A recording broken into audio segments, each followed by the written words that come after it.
We are going to start with those lineups and game plans. And first of all, Hamzah, I'm going to come to you with Liverpool because, as I was saying last week, this is the team. It looks like this is the team.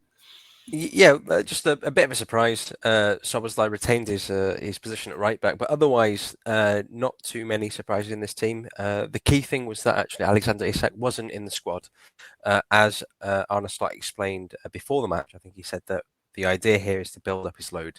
He hasn't played. He had a few minutes with the Swedish national team, but he hasn't played in the league since the end of last season, so his load is really low. And what they don't want to do is cause a spike for him to get injured. And Slot actually referenced Johan Wissa playing twice for his national team and getting injured after also not playing during pre-season. So I think the idea is to work Isak in, and we probably aren't going to see him, as Sai said before, play back-to-back 90s until after the international break. So this is his pre-season. So on Wednesday, I think, when we play Atletico Madrid, that's probably when we'll get to see a first look at him. But for the moment, there was only one other sort of surprise as well. I think we found out the day before the game that Curtis Jones was injured. So that meant there's a little bit. Liverpool didn't have as much depth as they usually would like in midfield, especially with Szoboszlai starting at right back, which meant you already had your starting midfielders out on the field, and not as many opportunities to change the game. But in terms of the lineup itself, Alisson in goal, Szoboszlai, Konate, Van Dijk, Kerkez. So yeah, beyond Szoboszlai, no real surprises there. And ahead of them, you had Gravenberch as number 6, and McAllister and Wirtz as the number 8, and then pretty standard Salah, Ekitike, Gakpo. And the plan here, I think, was just to, as well, the plan here was largely dictated by how Burnley played, because they played with the 5-4-1. They changed their shape from the previous match when they played against Manchester United with a 4-2-3-1 to something a lot more defensive. They were prioritising covering the box, being really hard to break through, limiting the central spaces to play in, even though Liverpool still tried to attack those, and reducing the quality of chances Liverpool had. And I think largely they actually did that quite well, especially in the first half when there wasn't much going on. But you take a look at the XG, take away the penalty, obviously, and then work that out per shot. And the last time I checked in-game, I think it was around 0.06 XG per shot. So they really suppressed Liverpool's chance quality during the match, which I thought they did quite well. So because of that affected how Liverpool could play. There's not many opportunities to go as direct when you've got this lineup and those opponents playing as they are. If you're trying to press bait them, you're not going to have as much success because they weren't really looking to break forward. So yeah, it was more about using rotations and steady possession to try and unpick them. And in the first half, that didn't work at all. In the second, I think it was a bit better, but still quite away from what we've seen when we look at Liverpool at the best. So one question for you on the when you talk about the Liverpool lineup there, you referenced the word surprise that Szoboszlai kept his place at right back. I'm just going to put it to you, Hamzah, that he's been arguably in the top 3 players in the Premier League this season for any team. So, I mean, why do you say it's a surprise he kept his place? Because he's so good in midfield, and if you look at the early few matches as well, the space that he was covering in midfield, especially in possession, I remember in the Community Shield match and the Bournemouth match, but the Bournemouth match in particular, the space that he was being tasked to cover was really, really big, and this was also due to Liverpool's pressing shape in those games. Gakpo was getting pulled really, really, really far, wide and deep, which meant that Liverpool had one fewer player where they'd expect him to be in midfield. So Szoboszlai was essentially picking up all that extra space and covering for Salah as well. So he was doing a lot of work out of possession that was really important in keeping the team together. And if we look at those matches as well, Liverpool actually didn't do that good a job of keeping themselves together defensively. So you don't think that they try and keep Szoboszlai there as much as possible. Obviously, again, very different profile of game this. Burnley weren't looking to try and expose those gaps in the team for obvious reasons. They don't have the talent advantage of Newcastle or Bournemouth or Crystal Palace, so it's quite natural that they play like this. So yeah, that's why I thought that Szoboszlai might be an option there. But again, when we think about positions, Szoboszlai really didn't play like you would expect a right back to in a normal sort of game between say Liverpool and Manchester City or Liverpool and Newcastle, because Liverpool has such a high share of possession. So he could be a lot more conventional in the way that he played. He still pretty much was a midfielder. So yeah, on paper, right back, but in practice, he was still pretty much a midfielder. Yeah. Yeah, as we talked about him a lot against Arsenal, didn't we? Coming into inverting and taking up interior positions as well. So yeah, but yeah, we'll come into when we look at Bart's stuff and the stats pack. But the Liverpool on-ball touch areas, Bart's, I don't know if you can show that, Chris, quickly to support what Hamzah was saying. Was that the areas for our players were enormous, absolutely enormous zones of coverage. But I think it just reflects that we were basically camped inside there. Half Barts, and then the players on it did get a lot of when they had to run back. I mean, look at Alisson, for God's sake. It's just, yeah. Have we ever seen anything quite this extreme before, Barts? No, I mean, not. The fact that Alisson's even out of his goal by that amount is huge. I mean, that's like that's a fair few touches he would have had as well. It's not like nothing to form that large an area. He would most of them are going to be recoveries from Burnley punts and stuff. So it's interesting that Alisson took the right side of BVD. You could look at his area where it's on the left. So I mean, playing a back two of Alisson and Van Dijk, I'm not sure was on the bingo card playing Burnley away, but it's, and look at the other interesting part is Verts' second half area is absolutely massive compared to his others, but it's literally the whole width of the pitch and the whole breadth of the pitch. It's nuts. It's the width. He's even into the penalty box. So yeah, it's an extreme zone map that we haven't seen at that sort of like and that sort of dominance, I would say, for a long time. Yeah. Now, more interestingly, but Hamzah, Burnley. This is not the same Burnley team that got relegated from the Premier League. It's a very different beast. Do you want to walk us through their lineup? Sure. Did you cover the Championship last year when you were with the Times in any of your games? Did you go and watch Burnley at all? No, I didn't. I saw them when I did a little bit of research on them. I compiled like a sort of tactical taxonomy of the league, so I did a little bit of research on them before the season started and watched a bit of footage then. They were obviously the best defensive side in the Championship last season, but there were two kind of interesting things going on there. One was that James Trafford massively overperformed in terms of saving more than he would have expected to. 12 goals. He saved 12 goals, more than the average keeper would have saved. That's astonishing. But that in itself doesn't explain Burnley's defensive performance. There's actually good defensive work going on there as well, and they had they limited opponents' shots and the quality of those shots quite well. And I think there was also a weird quirk in that the opponents didn't finish quite well, but sometimes that happens. So they were actually a good defensive side, as well as being one that were a bit fortunate to have a goalkeeper playing as well as it did. But yeah, they also have a really last season they had a really effective offside trap. I think they had almost as many or just as many as Liverpool did in terms of per 90. So they had the most aggressive offside trap in Europe's top two, in England's top two leagues last season. We didn't get to see as much of it in this game. Like I said, so when they went to Old Trafford, they played with a 4-2-3-1, a bit more conventional. But this was a much more defensive oriented game. They were aware. What you're saying there, Hamzah, is that Man United is so bad that Burnley felt they could be open against them. As in, you can jest, but at the same time, I don't think a Manchester United fan would say, "Oh yeah, well, they're as good as Liverpool." They know there's a big gap in the quality of the players. I think at this point we can just be frank about it. Liverpool are much better than Manchester United. So any team that comes up against Liverpool after playing Manchester United will probably have a substantially different game plan. And I think we're probably going to see more of this. If you are going to want to stop Liverpool, there's probably two ways that you think about it. You can go the Bournemouth, Newcastle way, play direct, really look to stretch Liverpool, get the second balls, make it into a physical duel contest that Everton did really, really well last season. And I think that could be effective, but that actually depends on the sort of player you have. You've got to have really big, strong players, be really aggressive on the second balls, and be able to go man-to-man in certain situations. So you've got to be brave and have faith in your players that they can defend those situations. Or you could do this, and ultra defensive, low block. Yeah, I mean, the downside to this approach is that they didn't have many shots at all. I think they had 3, and the quality of those was really minimal.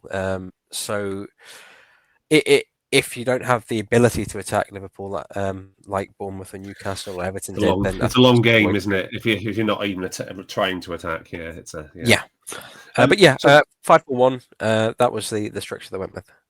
I'm not going to ask Bart to attempt to pronounce the Burnley players' names here, but there's a few Premier League level players from last season. Ugochukwu from Chelsea, Kyle Walker from Man City, Martin Dubravka. Anybody? Jade Nanty came down from Bournemouth, I think, as well. Hamzah, but he was there last season at Burnley last season. I'm not going to. I haven't heard of any of the Bournemouth centre backs before this game, and then they had the South African lad up front, the centre forward. Yeah, I guess one thing to add is that so they had that excellent defence last season, but it's largely been plundered. So Trafford's off. CJ Egan-Riley went to France. There's another player who I'm forgetting, but essentially Esteve is the only player that they have left from that excellent defence last season. So even though they did really well, these are players that aren't quite used to starting all the time for Burnley. So yeah, that's another challenge to add to Scott Parker's sort of burgeoning plate of difficult things to do this season. Yeah. So just wanted to pay tribute to Burnley, actually, because obviously it's the first time we've had the chance to talk about them.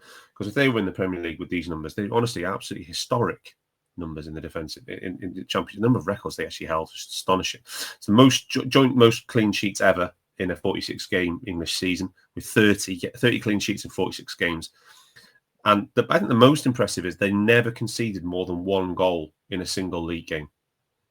In 46 league games. That's just nuts. If you can only concede 1 or maximum 1, if you concede a 0 or 1, you're going to win a lot of games. If you look at what you were saying there, the distribution between the post shot and the XG and the goals conceded, Hamzah and Trafford. So you had 16 goals conceded from 28 post shot. So that's the Trafford factor, saving the post shot, but then it was the total XG against was 39. So the difference between the 28 post shot and the 39 XG, that's the other thing, and I think a lot of that is related to how effective Burnley are blocking shots, and B, making their opponents miss the target. Their opponents had only 24% of opposition shots last season were on target, which was the lowest, unsurprisingly, was the best record in the defensive record in the division. So that's fewer than 1 in 4 shots from our opponent was in target, and the opposition shot conversion was as low as 4.2%. And their average post-shot XG faced was extremely low as well, with just 0.25 per shot on target. So, Bart, those numbers there are just mind-blowing, aren't they? Yeah, they're exceptional, and that's where I think Parker's started to rebuild his reputation. I think he was previously come under a bit of stick. Bournemouth for not doing quite so well, but to have a season like that in the Championship has done in the world of good. And he clearly is tactically flexible, as Hamzah has just touched on. Going to United and playing one way and then changing it almost entirely to go home and play against the champions. It takes some doing, and to be able to do that in the training. I mean, whatever you want to say about the game, Burnley were clearly well drilled, well coached for the week before in preparation for playing us. Yeah. So that's hats off to him. The space in between the players was immaculate. Exactly how you'd roll out your A license portfolio. This would be right. Bank of 5 and a bank of 4. Are all the players equally spaced apart? Are the 4 in front in between, blocking the lines in between the 5? Yes. Are they checking each other's shoulders? It was just perfectly set up for exactly what they wanted to do. So but it's sometimes you got to take your hat off and say that's a great set of numbers, and they deserve to be in the Premier League. Whether they stay in or not is another question or to matter. Yeah. Now we don't have Sai to ask this question to you, Bart. So as our other sports scientist, I'm going to come to you. One thing we talked about last season, and we talked about on the pre-season and the international break pod, was continuity of selection and slot, liking just to pick his strongest team. 9 players so far have started all 4 Premier League games with another two have started with McAllister and Gravenberch have both started 3. It's basically just it's basically same as last season, isn't it? That's just the continuity of selection. There's a lot to be said for Slot keeping it simple. He doesn't go galaxy brain at all. No. And also, to be fair, Klopp Pep coming having more of an influence did used to plan for blocks as well. If you remember how Klopp used to go out for the first 6 games and play exactly the same 11, and then he might change it. So it's a fairly well trusted methodology of starting the season off. But no, Slot is very much this is what he's going to do, and unless something changes, he will play the same 11. I can't imagine there'll be. I mean, Atletico Madrid is a little bit different, but if you look at the following league game, I can't imagine there'll be that much difference from this lineup. And equally, when you're trying to get the players to learn how to play with each other in the stresses of a Premier League game, the best way to do that is to play with each other. Playing with each other. So because everyone could look amazing in training. We've all been there as kids and teenagers, but it's when you're in an environment where you can't plan what the opposition are going to do. That's where you learn how to play as a team. And as you said, nine of those players are now playing together more. And I'd love to say there's loads of signs that it's coming together, but I think there is defensively. I would say there's signs that things are coming together. I know we've 2 clean sheets on the bounce, and we've looked a lot. I think we've looked more solid defensively, and maybe the attacking side hasn't come together yet. Yeah. So the other thing I would have asked Si is that obviously I think you're right. I think that we can pretty much expect, unless there's an injury like McAllister, for example, unless there's an injury, I think we could expect this 11 to play in the next league match against Everton as well. And then that begs the question: what does he do for the games midweek? In this case, it's going to be Champions League. Then next week it's Carabao, and then the week after that it's Champions League again. What do you think the answer to that is? But how much change do you think we're going to see on the midweek games versus if there's going to be a lot of continuity in the Premier League selections? How much change do you think? I think he's already said he's going to play Isak, isn't he? Now, I'd imagine he starts him and takes him off at half time because he said 45. He didn't say, I'll bring him on for half an hour. He said he's going to get 45. So I'd imagine that's straight away a change up front. I think Mac won't play because of the knock he got at Burnley. I don't know whether CJ's fit or not. I haven't heard any news on that. Maybe Hamzah has. So if both of those are out, then it's probably going to be Doan Grav. So the change would be at right back. He's got both right backs fit now. And it wouldn't surprise me if you see the other fullback changed as well, potentially. I think he'll still keep the same 2 centre halves. I can't see him giving Leone a debut against Atletico Madrid. I really can't. I'm not sure he would play Gomez. So I think you'll see 3-4 changes, and then we go, and then he'll go back to this 11 for the weekend. So he goes back in, Dom plays around. So, but the problem we've got at the moment is we've got 2 unknowns. We don't know about Mac and we don't know about CJ. They would obviously I guess. Do you think there's any chance that we see the start against Atletico for the likes of Endo or Chiesa? I would be extremely surprised if Endo played at 100%. Chiesa, maybe he plays. Maybe instead of Cody, or maybe maybe instead of Cody. Oh no, he's not in the squad, is he? He's not in the squad. It has to be Rio. No. Actually, if you're going to make a change on left wing, it's got to be Rio, which again is not going to happen. So it's going to be Cody, isn't it? So, I can't see Endo playing against Atletico Madrid. I just can't see us doing that. Okay. Maybe if it was a different type of a lower level European game, cool, maybe. But I can't, because you want to get off to a win. Whatever you say about the new Champions League format, he will still want to start that at home, 3 points on the board, and then kick on to the next game. I think you might see changes down the fringe and the predefined 1 at 9. Although, can I just put it in writing now? I just want to be on the record now. Yeah, and I would say I would happily lose every single game in the Champions League group stage if it guaranteed us winning the Premier League again this season. I would do that right now. I'd sign me up. Just give me the Premier League, please. I mean, that's very tempting. I'm just putting it out there. I'll Putting it out never there, get, okay. I will never get bored of winning the Premier League, but that's never. Nah, same. I think I would sacrifice all the cups, obviously, and winning the league. I'd never get tired of winning the league. Never get tired.